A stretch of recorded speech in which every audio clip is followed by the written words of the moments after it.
Bharat America tariff અંગે સૌથી મોટા સમાચાર મળી રહ્યા છે। અમેરિકાએ ભારત પર લગાવેલો ટેરિફ ઘટાડ્યો છે। ટ્રમ્પે ભારત પરનો ટેરિફ 25% થી ઘટાડીને 18% કર્યો છે।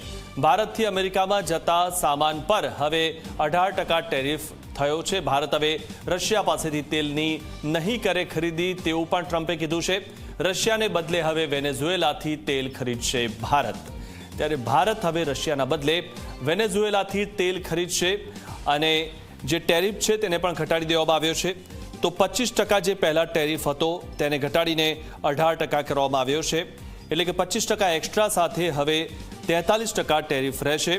ત્યારે પહેલા જે 25% ટેરિફ હતો તેને ઘટાડીને 18% કરવામાં આવ્યો છે। તો પીએમ મોદી સાથે વાતચીત બાદ ટ્રમ્પે આ જાહેરાત કરી છે। અમેરિકાએ ભારત પર લગાવેલો 25% ટેરિફ ઘટાડીને 18% કરી દીધો છે। હવે ભારત પર કુલ 43% ટેરિફ રહેશે। અમેરિકાના રાષ્ટ્રપતિ ડોનાલ્ડ ટ્રમ્પે પીએમ મોદી સાથે ફોન પર વાતચીત કર્યા બાદ આ જાહેરાત કરી છે। અમેરિકાએ ઓગસ્ટ 2025માં ભારત પર 2 વાર ટેરિફ લગાવ્યો હતો। પહેલી વાર 1 ઓગસ્ટે વ્યાપાર ખાદ્યને લઈને 25% ટેરિફ લગાવવામાં આવ્યો હતો। ત્યારબાદ 27 ઓગસ્ટે રશિયા પાસેથી તેલ ખરીદવાને લઈને 25% એક્સ્ટ્રા ટેરિફ લગાવવામાં આવ્યો હતો। સોમવારે જે ટેરિફમાં ઘટાડો કરવામાં આવ્યો ત્યાં એક્સ્ટ્રા 25% ટેરિફમાં ઘટાડો કરવામાં આવ્યો છે। એટલે કે આજે જે એક્સ્ટ્રા જે ટેરિફ હતો 25% તેમાં ઘટાડો કરીને હવે 18% કરવામાં આવ્યો છે। તો ભારત હવે રશિયા પાસેથી તેલ નહીં ખરીદી કરે તેવો દાવો પણ ટ્રમ્પે કર્યો છે અને રશિયાને બદલે હવે વેનેઝુએલાથી તેલ ખરીદી કરશે ભારત, તે વાતની જાહેરાત પણ ટ્રમ્પે કરી છે।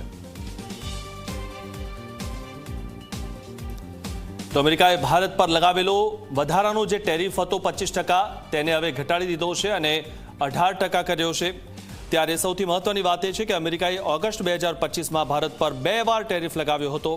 પહેલી વાર 1 ઓગસ્ટે વ્યાપાર ખાદ્યને લઈને 25% ટેરિફ લગાવ્યો હતો। ત્યારબાદ 27 ઓગસ્ટે રશિયા પાસેથી તેલ ખરીદવાને કારણે 25% એક્સ્ટ્રા ટેરિફ લગાવવામાં આવ્યો હતો।